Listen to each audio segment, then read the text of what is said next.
I think I learnt a lot about myself as I was getting back on my feet. It kind of changed my perspective and how I look at things, you know, not to take anything for granted because you don't know what can happen to you tomorrow. But anyway, they sent me home, told me I had a cold. Just thought it was a really unfortunate timing, bad case of the flu. And he told us that he had a bit of a headache. Got taken to the nurse and they confirmed it was the flu. She saw the doctor 3 times. 3 times in 2 days? In 2 days. I was just like, oh, he's got the flu. He's tired. At the start I was feeling a bit unwell, but I didn't think it was that serious. She had symptoms that looked like the flu. She took some aspirin, started to feel better later in the day, and it was about 10:30 when we got the call in the taxi. We then had to tell our son that his sister had died, which was very hard.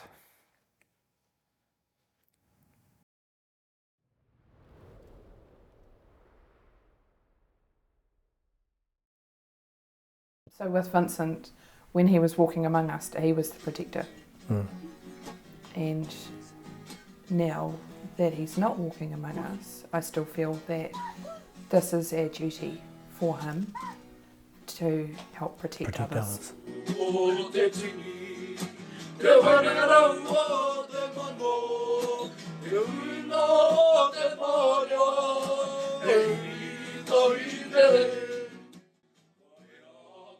Firstborn son, full of life, full of laughter, full of sneakiness, loved his music. A stranger was just a new friend. Yeah. So Wednesday the 21st of September, he goes, oh, I've got a bit of a sore leg. I went, oh yeah, okay, see how you go. And he went out to the end of the drive and then he came back and he goes, oh, I feel sick. Okay. Goodbye. Just stay at home. I rang him at, I think it might have been about 10 o'clock to see how he was getting on. There was no reply. And he messaged me back about 11ish and said, oh, I was sleeping, but I've been throwing up. I was just like, oh, he's got the flu. He's tired. And came back about 10 o'clock, checked on him, we were going to bed. Gave him some more Panadol. Had some more electrolytes. I was like, okay, right, well, we're going to bed. Kia pai tō moi, have a good sleep.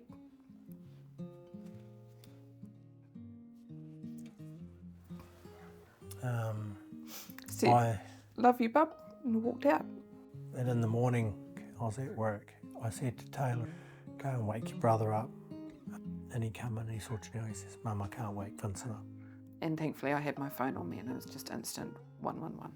And then the ambulance officer came through and she said, look, we don't know what's happened. He's gone. We don't know. It's a whole process that no parents should ever have to go through. No. The only thing I knew of meningitis was there was a rash and adverse to light. There were no signs of a rash or anything like that. Or no aversion to sunlight. Be aware of all symptoms because it might not be the flu. No. Trust your gut. Definitely. Because you don't want to be in the position that we're in. I'm an Associate Professor at the University of Auckland and my area of expertise is vaccines and vaccination. Meningitis is something that happens when there's an inflammation around the tissues around your brain and around your spinal cord. So it can be caused by lots of different things. So not just sort of meningococcal bacterias and things like that. It can be caused by viruses and a whole range of bacteria and other things as well. So I was in my last year of high school. It presented like a hangover. I was nauseous, and then as time went on it just got worse and worse. I got blurred vision. I was just vomiting up everything that I tried to eat and it just presented like the flu pretty much. Got taken to the nurse and they confirmed it was the flu. The next night I fainted in the shower, so I got sent back to the nurse again. They said it was the flu again. About a week went past, the blurred vision got worse. I pretty much couldn't even see a thing. I was sleeping about 20 hours a day, and then from about day 8 onwards I can't remember anything for the next about 3 days. I don't know what it was, but something was telling me you need to get to the emergency department, and so that's where we went.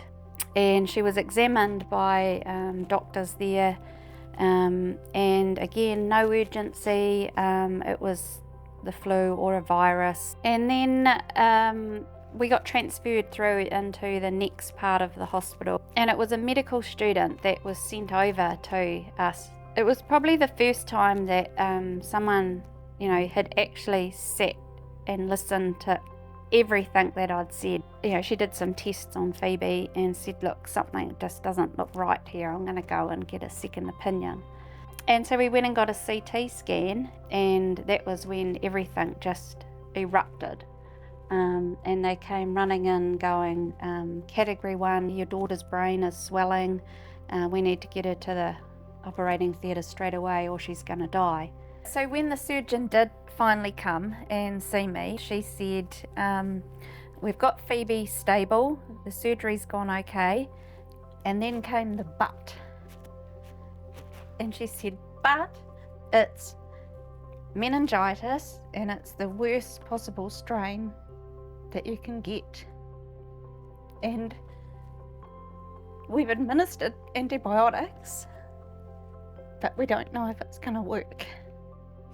The next 24 hours was critical, and it was going to go one of 3 ways. She was going to die.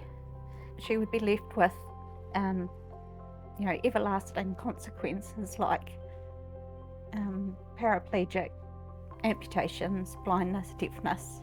Or the third way was she would come through okay. And when you were sleeping in the visitor waiting area and you can hear footsteps running, it's like, oh my God, don't run towards me.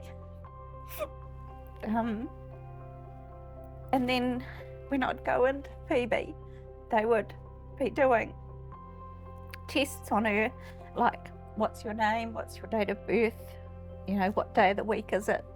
And Phoebe was struggling to answer them. And I'd be like standing there going, it's Thursday. Like, you have to answer it right. You know, there's no option here, you have to answer it right. I was in hospital for 7 days, but I'm just lucky that there was no consequences.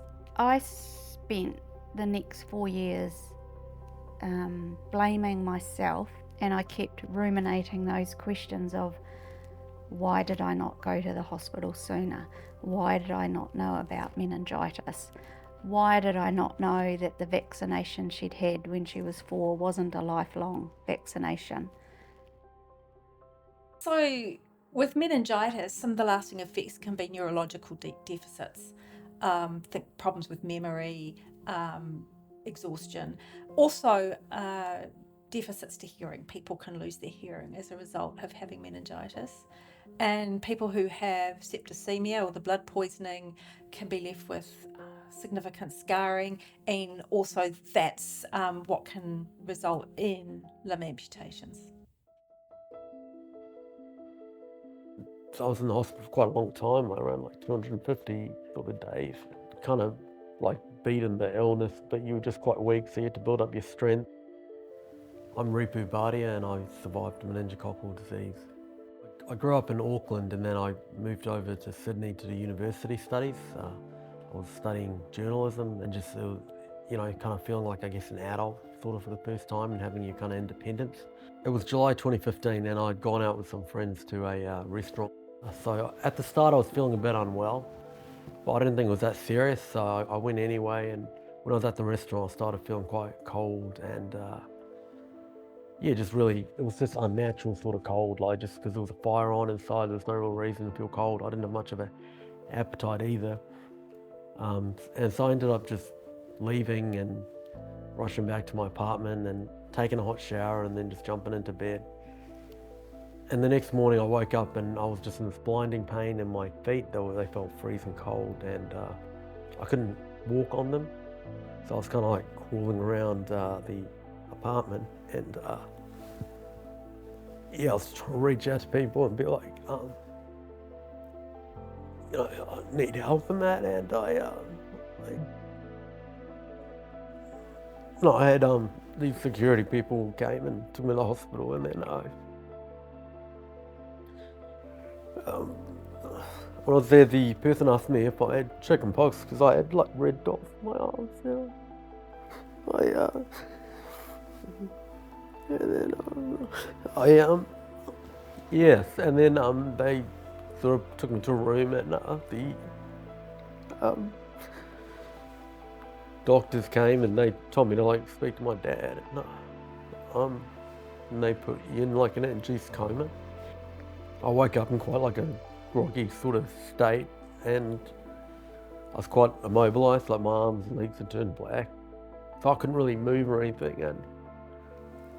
And the doctors told me they'd have to like amputate the arms and legs, so you kind of like wanted them gone at that point because they were just dead and you couldn't move them. And I was also very weak, like I only weighed like 30 kilograms or something because I'd lost a lot of weight, and eventually came back home.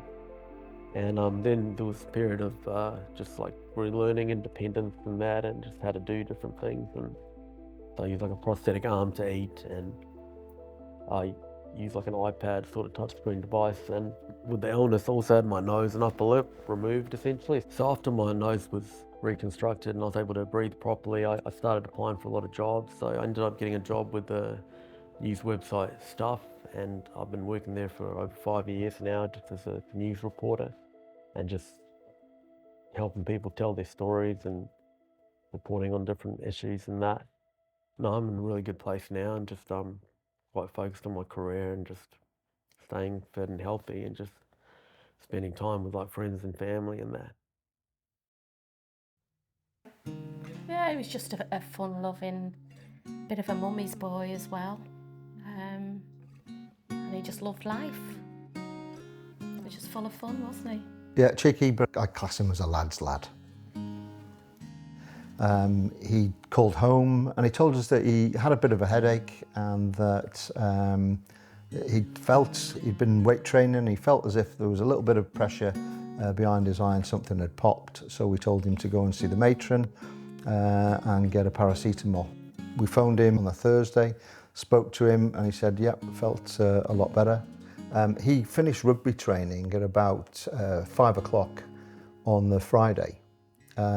He'd gone upstairs to his room into the dorms. Had gone to see a friend to get a towel off him, borrow a towel. He'd gone to get a shower. The guys had pranked him and locked him out of his room, so he was still in his towel. He managed to get back into his room, and then, let's say that's 5:30, and nobody saw him again until 10 o'clock when the housemaster went round to do lights out and found him dead on the floor. He was still in his towel, so we can only presume that around about 5:30, 6 o'clock, something had happened. And then they came back 2 weeks later saying it was meningitis. He had meningococcal septicemia. I think the only thing that we really knew about meningitis was that it existed. We didn't know about the different strains, so really we were totally naive about the disease. Hi, I'm Sian. I'm a meningitis survivor. I remember just waking up not feeling well. I was living with Sian and the boys. Pete was working away, and she came in and said, Mum, I don't think I can drive. Can you take me to the doctors? And I just took one look at her and I thought, oh, I said, Pete, I've got to go. I had my sunglasses on, I had closed all the curtains in the house, a hoodie on, because everything was just so bright and really intense. And she said she had this headache, which she said went from the back of her head and all the way round. My head felt like it was just going to explode. So as I'm driving there, I said, can you put your chin on your chest? Is your neck stiff? And she's going, yes, yes. I'm thinking, oh no, oh no. After that, everything sort of became a bit of a blur for me.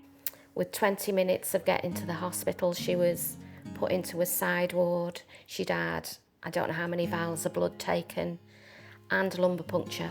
And then the doctor came and said it was meningitis, but she said it's not the life-threatening strain. And then she was in hospital for about a week. They just put her onto some antibiotics and then just told her when she came home she just had to rest. I went back to work A couple of months later, when I did, I wore my sunglasses in work because it was still too bright for me. That was all back in 2017, and now I still have headaches, I get migraines. I'd never really had a headache prior. I get migraine vertigo, where I can literally be crawling on the floor because I can't move. So I'm going to call it brain fog, memory loss, and also if you kind of see her when she's tired, she'll slur her words. Bright lights is still a thing. I can no longer drive at night. Noise is another big one. Even going to the supermarket can be quite triggering for me. Yeah, it does have a big impact on the way your day-to-day life goes. Don't be afraid to ask. If you think that it is potentially meningitis, then ask the doctors, ask the nurses, and say, this is what I'm thinking. Knowing the signs and symptoms, knowing the entitlement to vaccinations, allow the Meningitis Foundation to continue to fight to get free vaccinations for everybody.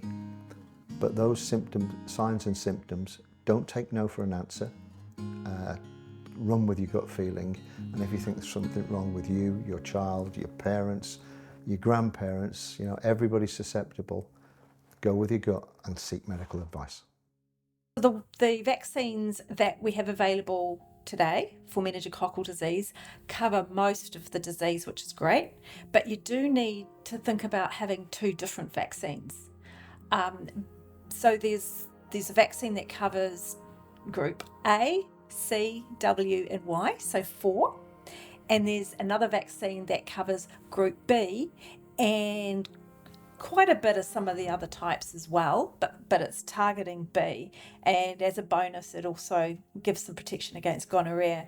So if a person was choosing to have one of the vaccines, the group B vaccine would be the best, because most of the disease in New Zealand is caused by group B, followed by some of the others. So that would be the first choice, and that's offered in the infant program and also to young people living in hostels and things like that.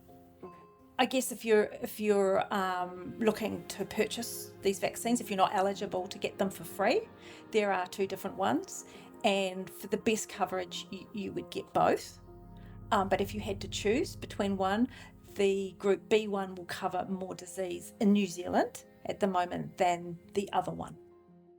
I was at work and all of a sudden I felt really weak, felt like I was going to be sick. I just had this fever. My friend, he drove me home. From probably about midnight, I was just really restless. And then it got to about 3 a.m. My hands had felt really cold. I didn't really have much sensation in my hands, so I decided I'm going to get up and I'm going to have a hot shower. And as soon as I got into the bathroom and I had taken my shirt off, there was this big purple rash across my chest and up my arms. And that's when I was like,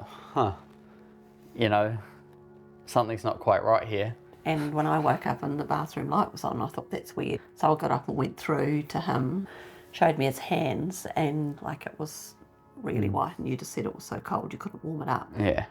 And so I just said to him, go back to bed, you'll be right in the morning. And so he went back to bed. I went into our room, and I don't know why, but I looked up Healthline, and so I rang them and went through a range of things, and they said to me, you need to go and get a clear glass and roll it over the marks on his arms. And I said, what's happening? What am I supposed to see? Because nothing's changing. And she said, you need to put the phone down. I'm going to ring the ambulance now because your son's seriously ill. I think they took him into HDU, and all of a sudden they were cutting his clothes off, and his body had started to shut down, his organs had started to fail. And then someone came out to me and said, have you got family here? And I said, no, my husband and my daughters are at home. And the nurse said, I think you need to ring them. They need to come to the hospital now. And that's when I knew that he was really sick. They said that that's what they suspected, is that he had meningitis. And then he was moved into ICU for 4 days. It has such an overwhelming impact on your body top to toe. At my lowest weight, I was at 46, 40, and I was skin and bone. We had no strength in your legs, you had to learn to walk Yeah, again. that was another thing. Once you were back in the war. Yeah. So Nick had septicemia, so it was like he had frostbite. Because they had to remove his fingers, they had to then do an operation, and they removed the dead tissue from the fingers that were affected, and then they put that into his tummy, and it helps the skin regrow and keeps the blood flow to his fingers. And so that required 2 major surgeries. I think it was, what, 4 weeks on one side and then 3 on the other? And so then he had subsequent surgeries to then tidy his fingers up. Healthline was our lifesaver. So if we hadn't phoned them, I would have told Nick to go back to bed and I'll take you to the doctor in the morning. Well, the morning mightn't have happened if I hadn't rung Healthline. There's a lot of, oh, you know, he'll be right, I'll just sleep it off. But with something like meningitis, you go to sleep it off, you might not wake up the next morning.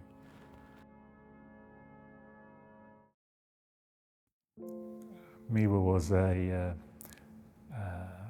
an all-round type of child. She was very academic. She loved music. She had just completed Outward Bound. She was training to run 10K. She really had no health issues in her life at all. But yeah, just a really kind, special person. It was orientation week at Canterbury University. On Sunday morning, she'd woken up not feeling very well. She had symptoms that looked like the flu. We called her at 5:30 on Sunday night, and she said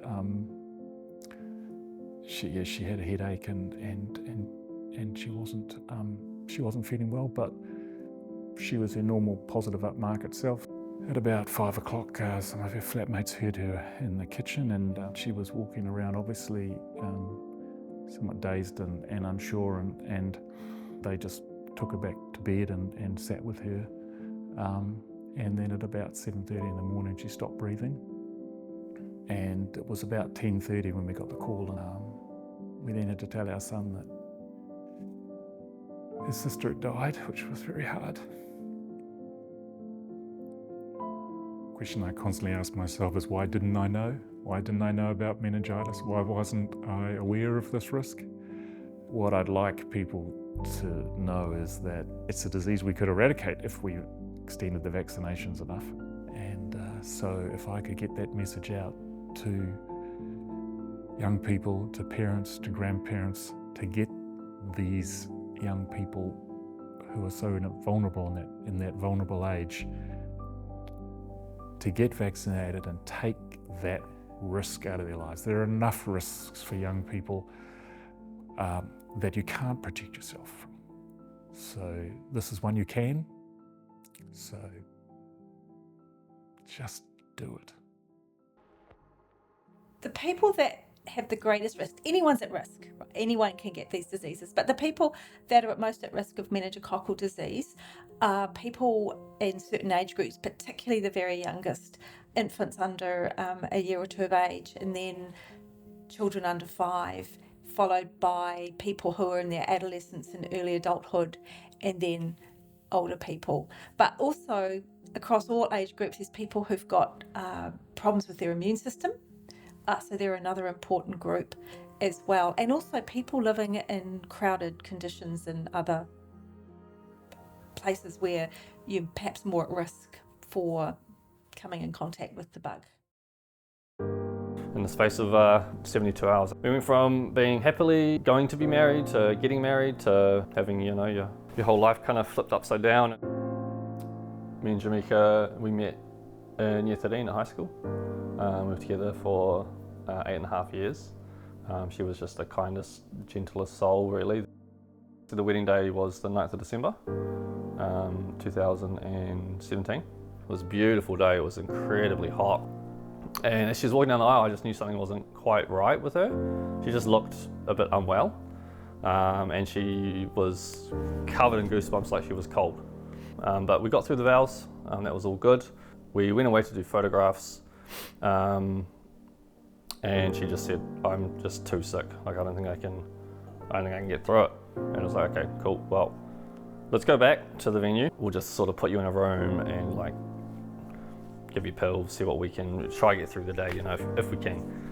We still at that point didn't think anything was critically wrong, just thought it was a really unfortunate timing, bad case of the flu. You know, she was complaining about having a headache, I think, and you know, I think she was quite sensitive to light, and so we just kind of periodically checked on her. She tried coming out once to sit at the main table, but she didn't stay out for very long. And then it was clear that she wasn't getting better, and she just wanted to go back to our hotel that we had booked, just to try and sleep it off, really. She hopped into bed. You know, I sort of kissed her and said, look, I'll go back to the wedding and I'll sort the guests and I'll be front of house, you know. And I think it was about 9 p.m, my auntie went and checked on her, who's a nurse, and had said she's actually looking better, she's getting better, and Jamaica said she was feeling better. I got dropped back to the hotel, and I think I arrived there just before midnight. I turned on the light and I went to kiss her hello, and I just stopped myself because I immediately could see that she was just covered head to toe in a rash. And so I just instinctively knew that something was very, very, very wrong. Yeah, the ambulance arrived, and you could everything just went from thinking everything was pretty bad to then everything kind of got significantly worse. And yeah, we arrived at the hospital. They worked on her for quite a long time, and they told us that unfortunately she was gone. And so yeah, it would have been about 3 a.m.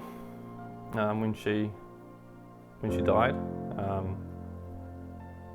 And so yeah, she texted me about her symptom, obviously, of the sore neck, which apparently I don't even think is a common symptom necessarily, but it is a telling symptom at 3 a.m. the previous morning.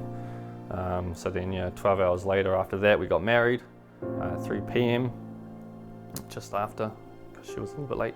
And then 12 hours after that, she was dead.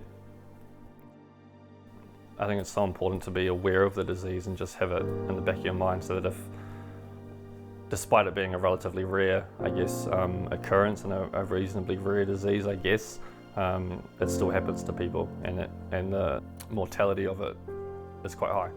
And so I think it's just important to get in early, and just be aware that it's around. And that was always my biggest thing. I didn't know about it.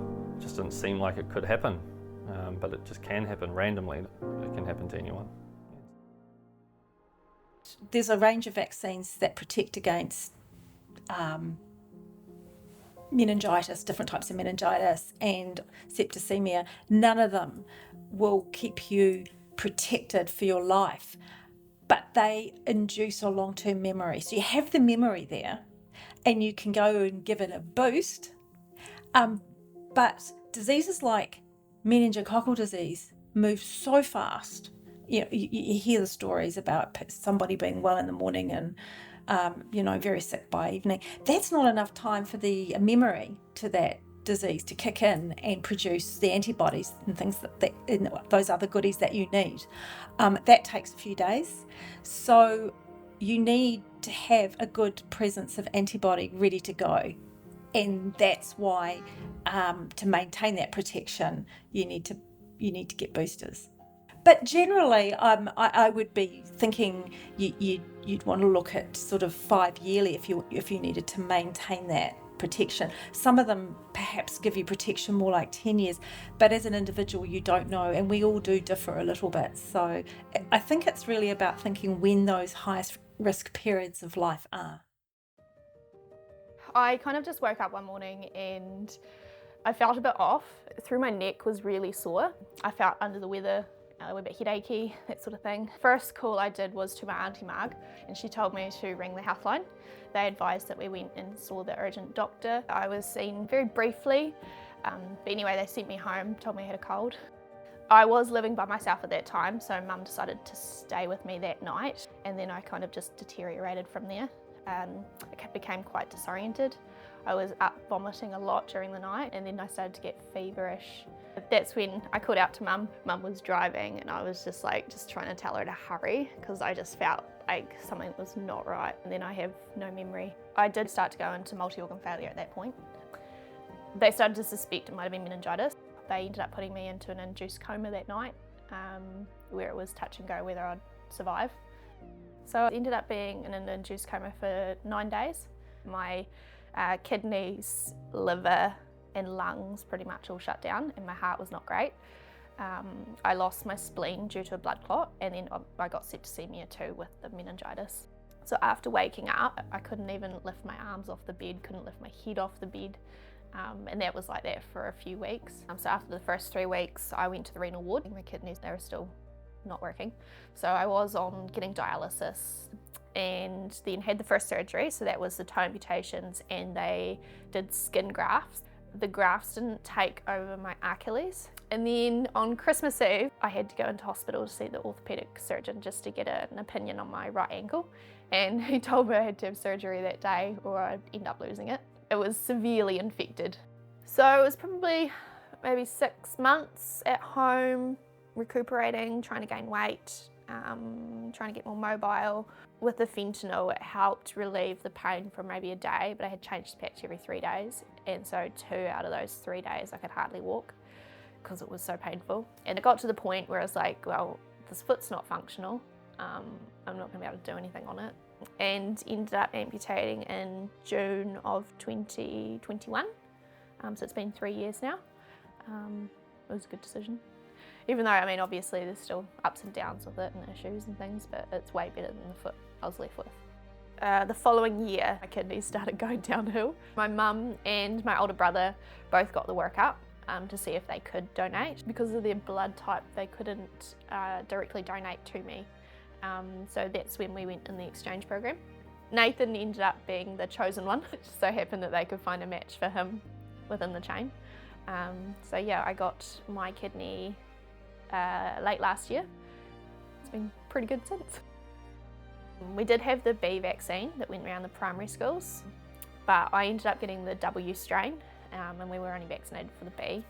And I mean, it would have been out of my system by the time I was 23 as well. So yeah, definitely could have been a different story if I had been vaccinated.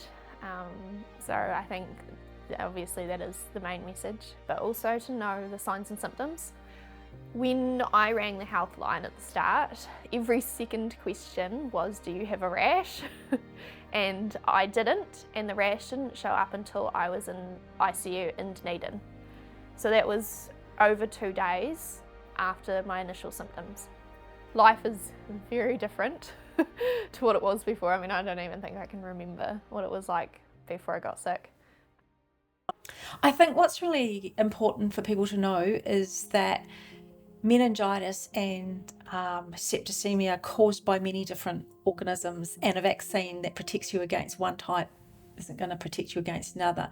So to be aware of that, and also that the protection isn't necessarily lifelong, so to always remain vigilant.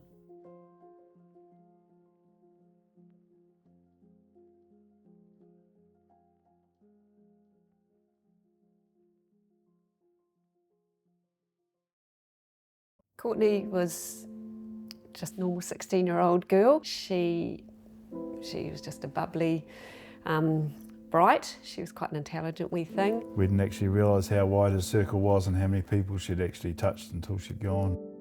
Pretty special kid, really. Yeah.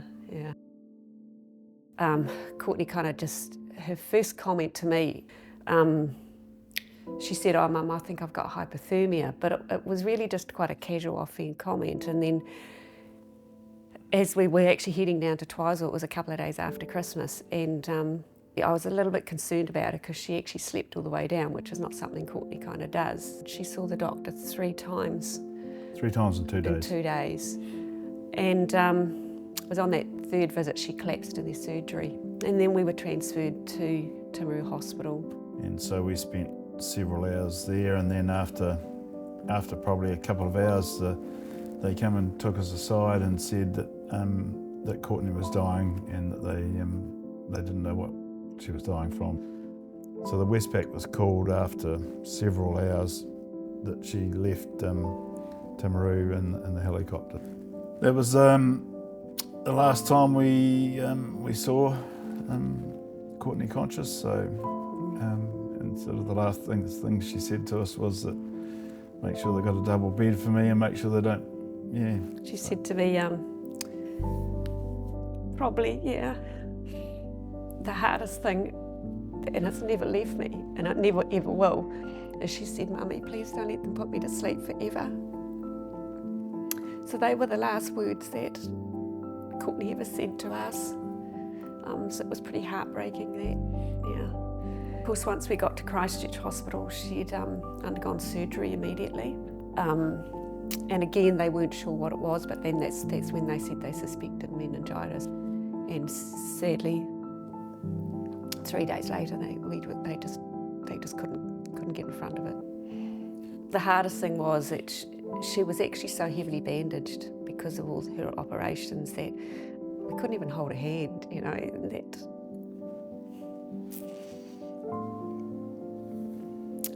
that's just pretty tough. Yeah, pretty tough. Yeah, it's a decision that no parent should have to make, is to turn off life support for their child. So, yeah. There's always that big hole in our life that nothing will ever fill that. So I liken it to people, you know, that it's like life's like a jigsaw puzzle and someone's actually just throwing ours in the air and we can never find that one piece. It'll never be complete again. For me, you know, it's things like driving down the road and seeing a car coming towards you with a father and daughter in it, and they're laughing and joking, you know, and it just knocks you for six. When we were told it was meningitis, we had no knowledge of what meningitis was. We thought that Courtney was protected by the vaccination she was first given as a baby, and so, yeah. You know, if we had known there was another vaccine available, but she would have had it. And that's why we're really proactive about informing all our young people to get vaccinated, you know. The whole sad thing about this is it didn't need to happen. I mean, if we had a vaccination program where everyone was protected, this wouldn't have happened, and we know it will work. We know the vaccinations work. We just need to get them into people's arms. You know, this is a disease that is actually completely preventable. Yeah, look, we just don't want anyone else to go to hell and back like we have.